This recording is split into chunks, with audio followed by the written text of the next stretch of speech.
plateau TV, mais par contre, lui, il dit la vérité. Ça dure 3 minutes 51, écoutez bien.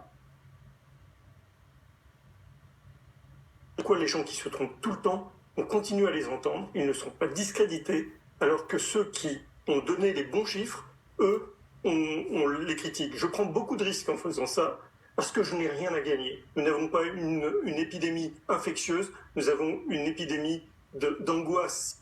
2 personnes ont dit sur ce plateau qu'il ne fallait pas dire autre chose qu'un certain type d'information. Moi, j'essaye d'apporter à la population des éléments de scientifiques qui tentent, je n'ai pas d'opinion, je suis un scientifique qui tente de rassurer une population. Nous n'avons pas une épidémie infectieuse, nous avons une épidémie d'angoisse, si vous voulez. Et la population est à genoux à cause de ça, l'économie aussi. Donc, que des gens viennent nous dire, maintenant nous culpabiliser parce qu'on dit autre chose qu'eux, ça c'est insupportable, surtout un politique. Est-ce qu'avec 3602 cas en 24 heures, on continue pas de se dire quand même que y a une reprise de l'épidémie? Une reprise du nombre de cas porteurs du Covid, d'accord. Y a-t-il plus de malades? Y a-t-il plus de morts? Non. Non, j'aimerais revenir sur un point qui commence à me choquer énormément, personnellement.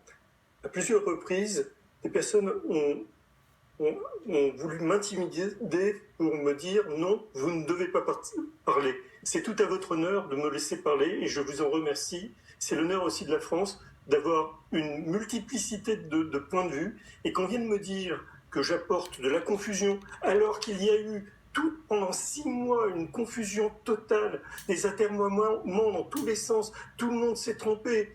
C'est insupportable d'entendre ça. Donc je vous remercie encore. Personnellement, ce que j'ai écrit au début de la crise reste toujours valable. Je me demande pourquoi. Il faudra répondre à cette question. Pourquoi les gens qui se trompent tout le temps, on continue à les entendre, ils ne sont pas discrédités, alors que ceux qui ont donné les bons chiffres, eux, on les critique. Je prends beaucoup de risques en faisant ça, parce que je n'ai rien à gagner. Je cherche simplement à donner des informations positives. Je suis chercheur, je n'ai pas d'opinion. Je donne juste ce que je vois, et ce que je vois est incohérent avec tout ce qui est mis en place. C'est tout. Le virus circule, mais une épidémie sans malade, moi, je ne comprends pas ce que c'est. Donc il n'y a pas de malade pour l'instant, il circule. Il y a des malades, il y a des malades en réanimation à l'hôpital en ce moment. Quelques-uns, on ne sait pas exactement où ils sont. Pour l'instant, il n'y a pas de signe majeur de crise. Donc pour l'instant, il n'y a pas de rebond. L'exemple typique d'un pays qui n'a pas suivi le confinement, c'est la Suède. Aujourd'hui, on ne parle plus du tout de la Suède. Savez-vous pourquoi? Simplement parce que la Suède a eu la même courbe épidémique que tous les autres pays.